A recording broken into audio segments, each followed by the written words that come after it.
I am in Malaysia, Kuala Lumpur, and it is my day 1. And we are going to explore the city. Here is our bus. So we are going with this. Why I say that is because we also have lots of Buddhists, we also have lots of Christians, we have lots of Hindus, we have lots of Catholics, lots of Taoists. Okay? And as for sources of revenue for Malaysia, there are 3 major exports that we're famous for. First one would be palm oil. We're also the second largest producer of palm oil in the world. And then coming in the second would also be natural rubber and latex, and also petroleum. This is our today's first location, and our guide is with us, Leo. So he will guide us about this museum. Okay, so this bus during the 80s, this was called a minibus. And during the 80s, it was a notorious bus. It had a very bad reputation in Malaysia. Why? Because this bus was so small, could go in and out of traffic, and the drivers were very reckless. So what they did, they banned the bus altogether and removed it from the public transport. The thing is the second tallest building in the world, after the Burj Khalifa in Dubai. Yeah, so Burj Khalifa number 1, number 2. Okay, in this one stands at a height of 678.9 meters tall. The top half of it belongs to a hotel chain called Mark Hyatt Hotel. It is a luxury hotel chain. Yeah, at the top, it is also the headquarters of the most widely used bank in Malaysia, Maybank. Yeah, so Maybank you'll find everywhere. That is Merdeka 118. So 118 because 118 floors. Okay, and when you look over here at this train is one of the first trains introduced in Malaysia, and it's from the KTM line. The KTM stands for Kereta Api Tanah Melayu, and this is Malay for Malay train line basically. But the railway that made this train, it was all made by Indians. Yeah, so the British, they brought the Indians here, and then the Indians came here for 2 reasons. First one is railway, second one is rubber tapping. Okay, so railway was all done over here in Malaya. That time Malaysia was still known as Malaya by Indians. So I landed in Malaysia yesterday, and it's my officially first day here. So I had 2 options. Either I should explore Kuala Lumpur myself, or I should take a group tour. So what I prefer is some local person guiding you and showing you all the places that are important. So I booked a tour, and it costed me around 48 ringgits. And here we are at the first place, Museum Nigara, you can see at my back, and we have this tour for half day. So we will be exploring other places as well. So I will show you, and I will tell you in the end that 48 ringgits are spending on group tour is worth it or not, and what are the things included in it. Right now you can see that house over there. That is the design of a traditional Malay house. And in Malaysia, we call them kampong house. So kampong means village in Malay. Yeah, so this is a village kind of a house.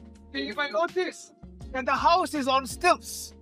The reason why the house is on stilts is because long time ago, there was no drainage. So because of that, there was a lot of flooding.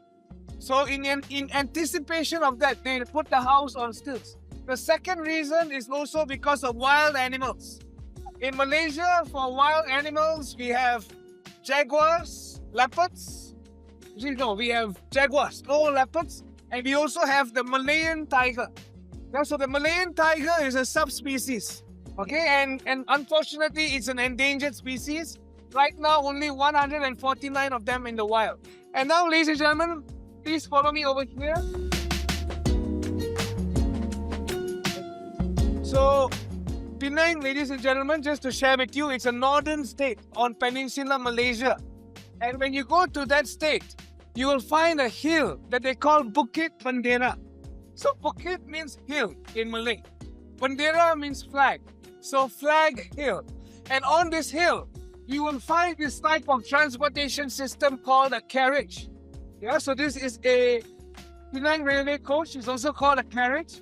And this one goes from the bottom and takes you to the top of the hill and up and down. But this one is the old version. When you go there now, you'll see that it has been very much updated. It does not look like this.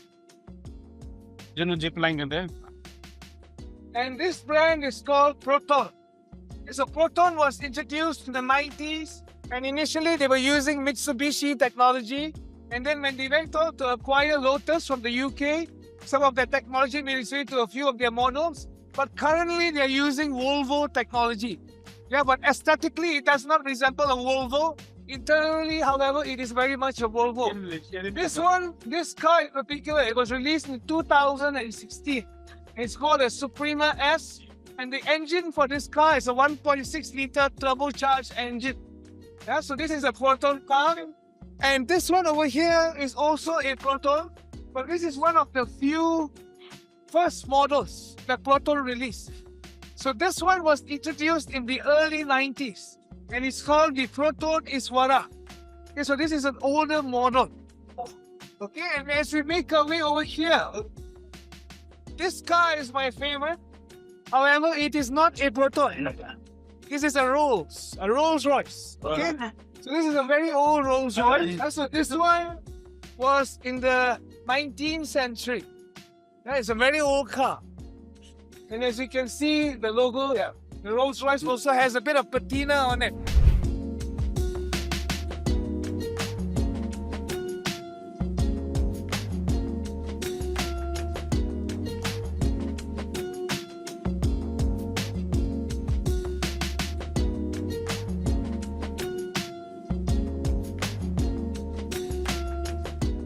So here I am in front of second location, Astana Nigara, which means the King's Place or the King's Palace. So here is the Malaysian King Palace residence. We are not allowed to go inside, but I have tried to put all these shots as much as possible. You can see the people here. This is the benefit of booking a tour, because they know all the important places where you have to go and also the history, so they keep telling you the history as well. So here you can see I have seen many people who have came with the tour guides, and yes, we can cover a lot of places like this in less time.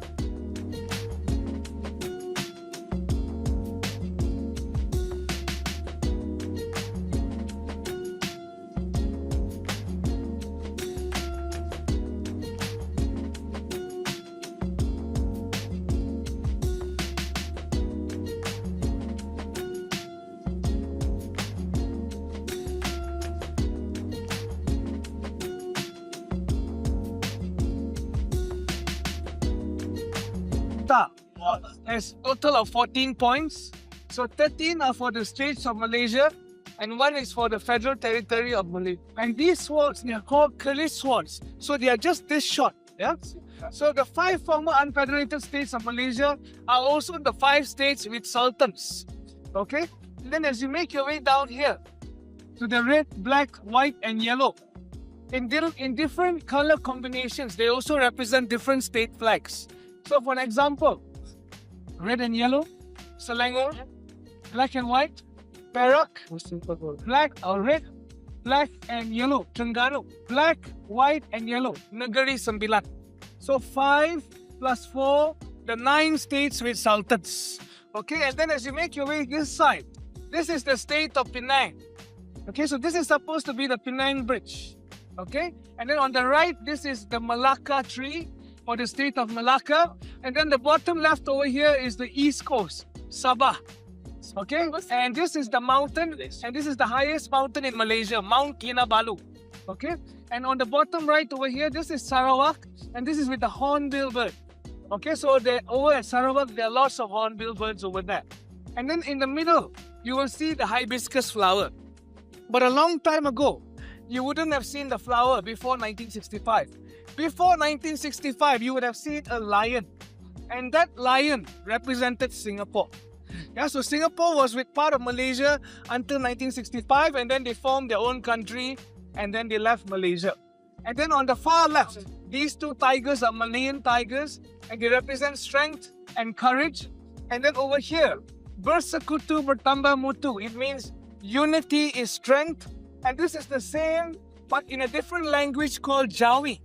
So Jawi, ladies and gentlemen, it is not Arabic. Yeah, it is using Arabic letters, but it is actually Malay translated to Arabic. And why this language was introduced is so that the Malays could read the Quran easier. Here we are at the third location, the National Monument of Malaysia. You can see the soldiers. The soldiers are having flag in their hand and some are laying. So in less time we are covering a lot of locations you can see around.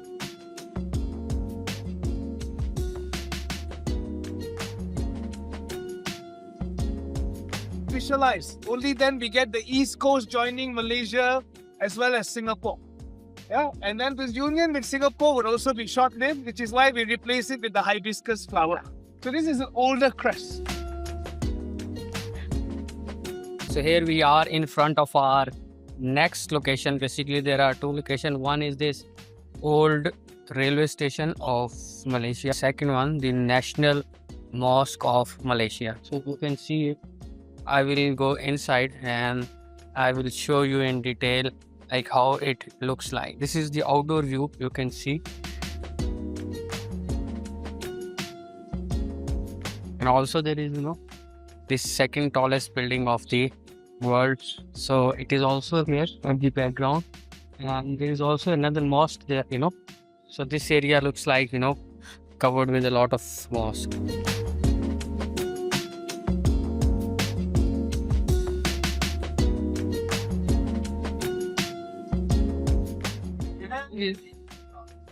Yeah, it is like coconut, same like coconut water. Okay, 11. Yeah, this is so much that you cannot even finish it. So it is like full bucket. And when you finish it, You get this to eat, and it is a bit salty, but you must try it. It's good.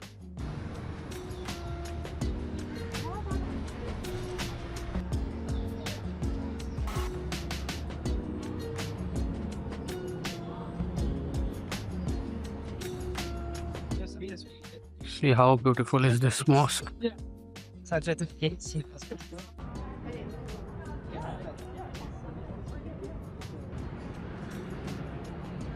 So here we have garlic cheese naan, and there is one and roti, and also there is beef curry.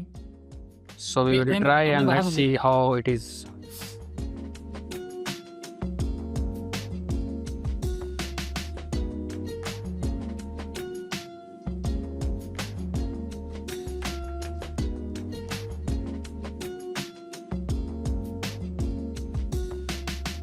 So here is end of our today's tour. After the National Mosque of Malaysia, we went to Chocolate Kingdom, and then we went to Twin Towers. We just had a lunch here because they don't serve you anything. They just give you water, complimentary water in 48 AD. So apparently it was kind of normal experience. Now after tomorrow I will experience the double decker. The cost of double decker is a bit less. I will mention exact price on the screen, that what is its price, and then we will try to compare that if you go through double decker it is more worth it, or visiting through tour guide is more worth it, because they had covered like 6 locations. I was hoping that they cover more, but they have just 5-6 locations, while in case of double decker I have seen that they cover around 20 plus locations. So at the back, as I told you, here is the old railway station of Malaysia. So I have seen it. It's also quite good. Yeah, that's it for today's video. Hopefully I will try to bring more informational content for you regarding Malaysia if you are trying to visit here. So I will be comparing prices of different things, the food, the activities, the tours, the hotels. So don't forget to like, comment and follow for more videos. We'll see you again. Till then, take care. Bye bye.